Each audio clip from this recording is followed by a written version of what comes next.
Fala, meu povo! Fala, meu povo! Tudo bom com vocês? Sim. Hoje a gente reservou aqui 1 minuto da nossa vida para conversar com vocês sobre House of the Dragon. Não que a gente não esteja fazendo isso nas últimas semanas constantemente. Tá rolando live sempre após os episódios nos domingos. Sim. E toda quarta-feira tem live aqui no canal falando do livro versus série, lendo ali os trechos referentes ao episódio que passou na semana. Então, se você tá perdendo a nossa cobertura, já dá uma olhada aqui no YouTube, na aba de ao vivos e na aba de vídeos, que tem conteúdos aqui pra vocês. Boa. E hoje a gente vai falar de um tema que tem sido muito polêmico nas redes sociais, que é a adaptação de Fogo e Sangue para House of the Dragon e as escolhas criativas do senhor Ryan Condal, também conhecido como showrunner da série. Ele já falou bastante em várias entrevistas, desde a primeira temporada, que ele sabe, obviamente porque ele leu, que o livro tem 3 versões diferentes. Isso. Então vamos primeiro esclarecer aqui como que acontece no livro para quem nunca leu.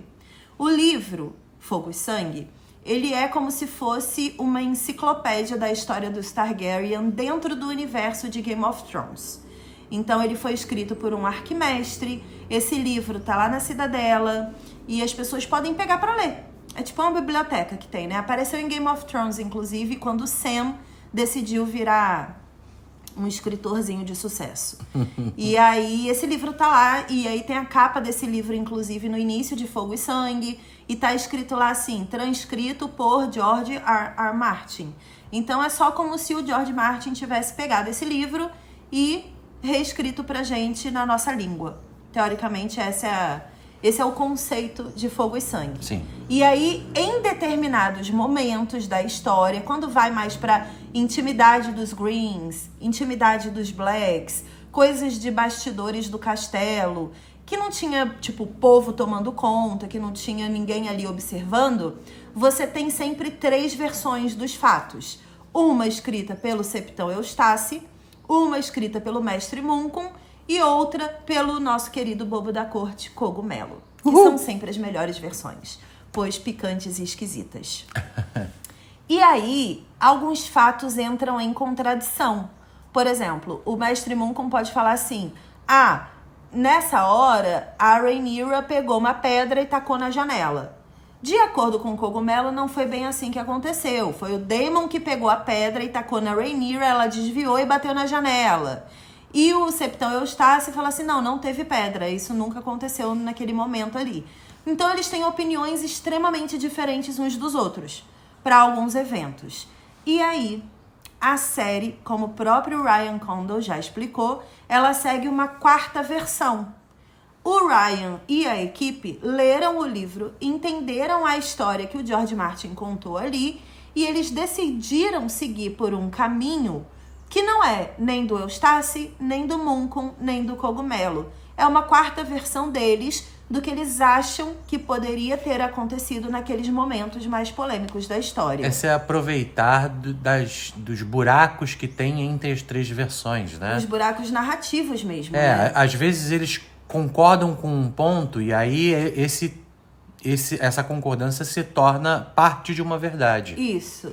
E aí o Ryan fala o tempo inteiro, assim. E essa semana foi dito pelo Ryan Condal que a Vhagar, nossa querida velha safada, aquele dragão mais antigo de Westeros nesse momento da história, poderosão, é tão grande, mas tão grande, que não cabe no fosso dos dragões. E por isso Vhagar vive dormindo ali pelos recantos, no entorno ali de Porto Real, na ilha e tudo, e fica muito sozinha, muito isolada, e por isso ela é muito mal-humorada. Tanto que na cena da batalha, quando o Aemond está lá no meio da floresta com a Vhagar, esperando para entrar em cena, ele dá uma levantada no dragão e aí ele fala, agora não. E aí ela deita e bufa. Essa microcena da bufada da Vhagar viralizou. E as pessoas ficaram, nossa, a Vhagar é uma velha mal-humorada, é uma velha cansada, ela não aguenta mais nada. E aí, em defesa da nossa querida dragãozinha, o Ryan Condal falou, não, gente, não é que ela seja uma velha cansada. Ela só tá realmente exausta, porque ela fica muito sozinha. E, tipo, os donos dos dragões, os montadores dos dragões, eles não ficam lá, tipo, interagindo, passeando com eles como se fosse um cachorrinho. Eles usam quando tem que usar. Eles não ficam passeando de dragão por aí. Eles usam basicamente pra botar medo, né? Pra atacar. Exato. E aí é aquele negócio, né? Um dragão jovem interpreta isso como um propósito. Mas eu acho que a Veigar, depois de todo esse tempo de vida... Já passou por muita coisa, ela não interpreta mais a montaria como um trabalho dela. Exato. E aí, as pessoas ficaram assim, mas como que Veigar não cabe no Fosso dos Dragões? Se o Balerion morreu no Fosso dos Dragões e ele é muito maior do que Veigar. Ele foi o maior dragão da história de Westeros. Como que pode ele caber no Fosso dos Dragões e a Veigar não? Bom, a internet foi a loucura por conta dos centímetros de diferença entre Balerion e Veigar, mas principalmente por conta dessa questão narrativa mesmo do Ryan Condon defender uma ideia que teoricamente não é canônica na história. Sim. E aí eu achei importante a gente reforçar aqui pra vocês que não é somente isso, tem vários outros momentos ali que o Ryan Condon vem em defesa da versão da série e as pessoas questionam com fatos do livro. Falando assim, não, mas no livro é desse jeito, o Ryan Condon tá errado, ele não tá falando uma coisa certa aqui. Vamos lá, não tem como a gente refutar, enfim, escolha o termo que quiser, o Ryan Condon com as páginas do livro. Não tem como, é impossível a gente fazer isso. Porque ele mesmo já falou, eu criei uma quarta versão. E nessa quarta versão, ele torna canônico o que ele quiser. Ele tem essa liberdade criativa na história. Claro que isso vai desagradar muita gente. Exato. Eu mesma vivo desagradada. Nas lives eu sempre fico, não, porque o Ryan Condon só pode estar de zoeira, ele só pode estar de sacanagem com a minha cara, ele tá brincando, ele tá mudando. Quem é essa Rhaenyra? Essa Rhaenyra jamais faria isso. Eu sou a pessoa advogada da regra, nesse momento, né? Saudade de Game of Thrones quando eu era só uma pessoa ignorante. Agora eu tenho conhecimento do livro, aí eu fiquei chata pra caceta. Mas eu faço isso. Mas eu fico imaginando, nesse caso específico do tamanho do Fosso dos Dragões, a gente tem que levar em consideração que o Fosso do Dragão que o Balerion utilizava aconteceu há centenas de anos atrás. E teve reforma no Fosso. Exato. Isso é fato, teve reforma porque tem muito dragão. E o ponto que a gente sabe que vai chegar é sabido... É sabido. Que os dragões foram diminuindo com os séculos se passando. Sim, eles foram perdendo força, liberdade, um monte de coisa. E aí se você tem um ambiente de reforma ali acontecendo o tempo todo, né, pra trazer um conforto para os dragões, todos eles, né? Pode ser que a estrutura tenha diminuído para comportar mais dragões. Pode ser que eles tenham feito mais corredores, mais cavernas, essas coisas assim. Porque o fosso, ele é uma grande estrutura... De cavernas. De caverna, assim. Já apareceu, inclusive, né? Então, é muito complicado botar na balança o que o Ryan Condon fala da estrutura de roteiro dele com o que é escrito no livro Fogo e Sangue. E a gente tem que lembrar também que o próprio George Martin, nosso querido autor, que deveria estar sentadinho com a bundinha dele na cadeira dele, escrevendo o livro de Game of Thrones, ele fica escrevendo naquele blog dele, incentivando vários pensamentos pensantes de hater. Porque ele... Gente, essa semana ele me veio com o negócio de... não, porque a logo do Targaryen, do... Como é que fala? O negócio que eles carregam assim? O estandarte. O estandarte do Targaryen tem o simbolinho da família e o dragão ali tem 4 patas. Mas o dragão não tem 4 patas. O dragão de 3 cabeças, ele tem 2 patas só. E aí ele vai pra morfologia... Morfologia não, anatomia do dragão. Morfologia da palavra, né? Anatomia do dragão. George Martin, não existe dragão. Não tem dragão. A gente não vai, tipo, no Ibirapuera visitar dragão. Não tem dragão, sabe? E ele foi, escreveu um texto. Assim como o Fosso dos Dragões, normalmente na era medieval, os estandartes eles vão se adaptando para cada reinado. Sim. Então pode ter surgido sim um estandarte de dragão de 3 cabeças em algum momento da história que eles estão retratando, que eles Então- falaram, vamos botar mais 2 patas aqui, porque A isso grande representa parada- XYZ. A grande parada do George Martin foi que ele disse que até a 4ª temporada, acho que foi 4ª temporada de Game of Thrones, tá lá no blog dele. O nome do blog dele é Not a Blog. Ele disse que até a 4ª temporada de Game of Thrones foi usado o estandarte correto, com o dragão com 2 patas. Aham. E aí ele disse que a partir da 5ª temporada eles cagaram no negócio, botaram 4 patas no dragão, mas o que revoltou mais ele foi que esse novo símbolo com 4 patas foi pros livros, foi pra capa dos livros. Aham. E aí ofendidíssimo. Ofendidíssimo, porque na série ele não tá nem aí, porque se tivesse já estaria reclamando há muitos anos. Desde 2011 ele estaria hablando muito. Eu acho que ele Mas faz aí- isso na vida pessoal. Ele fica resmungando Eu sozinho. também acho. Dragão de 4 patas. Café da manhã, ele assim. Aí do nada ele, 4 patas. Aí ele vai lá e escreve no blog dele desesperado. Ou nos encontros dele com Stephen King. Eles com certeza. Não, mas eu lembro reclamam. eu lembro de uma época que a internet reclamou que normalmente em jogos de RPG, literaturas de mundo medieval fantasioso, Sim. os dragões têm 4 patas, porque as asas não são os braços do dragão. Diferente, por exemplo, de um Wyrm, que é parece com um dragão com 2 patas, onde as asas são os braços do dragão. O de... Qual que é? Tem algum exemplo que você lembra? Que seja assim? O Banguela não tem braço, né? O Banguela tem 4 patas, não tem braço. Ele tem 4 patas? Tem. O Banguela ele anda que nem um cachorrinho É, às vezes. Verdade. Se você lembra de algum dragão de 2 patas que tem braços, é isso? 2 patas com braços. Isso. Conta aqui pra mim, porque eu não tô catalogando dragões ainda.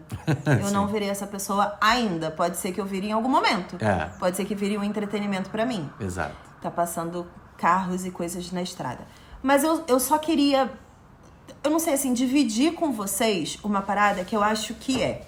A gente como fã, a gente tem o total direito de criticar, elogiar, aplaudir, apontar erro, falar que gostaria que fosse diferente, porque é a nossa experiência. Sim. Todos nós aqui, eu, Panda, vocês que estão aí do outro lado, a gente que leu o livro e vai ver a série, a gente cria expectativas. Por exemplo, essa semana a gente fez o livro versus série, a live, e aí a gente leu um trechinho da semeadura, que é o que o Jace sugeriu pra Rhaenyra nesse último episódio, agora no 5º episódio de Casa do Dragão, de procurar herdeiros Targaryen que sejam bastardos, de Targaryens que tenham casado ou transado minimamente com pessoas de outras famílias e de outras casas de Westeros, porque tendo sangue Targaryen, mesmo que não seja sangue puro de Targaryen com Targaryen, ainda assim é Targaryen. Então pode lutar do lado deles nessa guerra que tá vindo aí. O lance é montador de dragão, né? É montador de dragão. E aí ele sugeriu isso. E a gente leu esse trecho de como acontece a semeadura, que é o nome desse processo que o Jace e a Rhaenyra vão liderar ali em Casa do Dragão. O jeito que a gente leu na live de Fogo e Sangue é muito legal. O Ryan Condal vai seguir esse jeito? Não sabemos. Se ele não seguir, pode ser que eu me decepcione? Talvez. Eu tenho o direito de ir no Twitter ou em qualquer outro lugar, assim, questionar as habilidades criativas do Ryan Condal? Claro que não. Porque não sou eu que tô fazendo a série. Se eu estivesse fazendo a série, meus anjos, eu não ia mudar uma vírgula. E talvez eu fosse muito criticada. Porque as pessoas iam falar assim, nossa, mas ela não tem nem criatividade, né? Ela copiou e colou do livro. Narrativamente não tem sentido. Cadê a adaptação? Não é pra adaptar? Exato. Pô, ela não criou nada. Tá recebendo milhões pra quê? Pra copiar e colar? Entendeu? As pessoas iam me criticar com certeza. Adaptações que copiam e colam são muito legais pra quem é o advogado do livro. Pra quem é advogado da regra, pra quem tá ali esperando de fato ver na tela tudo que imaginou sozinho dentro do seu quarto quando tava lendo o livrinho. Só que esses caras, e o próprio George Martin já falou sobre isso, que ele não entende por que esses showrunners, roteiristas de séries e filmes que se propõem a fazer uma adaptação inventam coisas e mudam a história. O George Martin questionou, pois virginiano. Sim. Então tenho certeza que ele gostaria que copiassem e colassem do que ele estava escrevendo ali. Mas ele mesmo disse, né, que 99 em 1000 vezes que um showrunner adapta um livro, fica ruim. Afeta diretamente o final da história, né? Exato, porque você cria caminhos e narrativas que não estavam previstas no livro. E aí, eventualmente, porque essa galera, como que eles trabalham? Eles criam marcos.